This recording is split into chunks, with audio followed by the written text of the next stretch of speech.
On Wednesday night, the Vancouver School Board rejected a proposal by the province that would have seen them use about $6 million from the possible sale of Kingsgate Mall towards their operating budget deficit.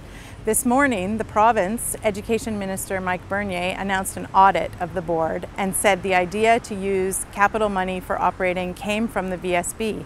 Today, Vancouver School Board Chairperson Mike Lombardi denied that, and here we'll see what he has to say about the situation. We welcome any audit team into Vancouver, as we always have.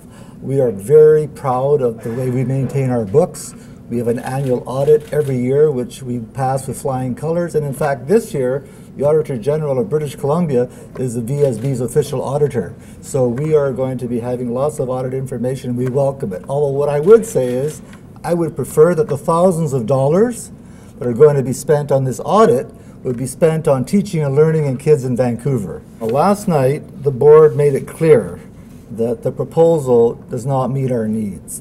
I think the board felt after reviewing it for 2 hours with our staff and legal counsel that it did not meet our needs. It did not provide any additional provincial funding for us, and in fact, it compounds our problems.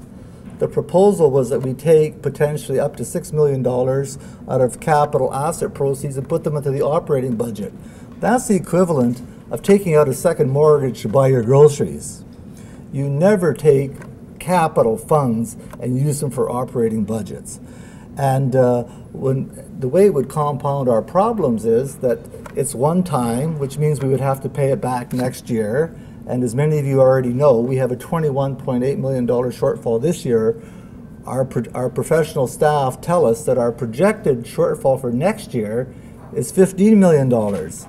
If that $6 million was applied, next year we'd have a shortfall of $21 million, which would mean all the cuts that we made this year would have to be made again next year and more. So it compounds our problem because it doesn't provide additional funding to solve the problems that we have. BC K-12 needs adequate, stable, predictable funding.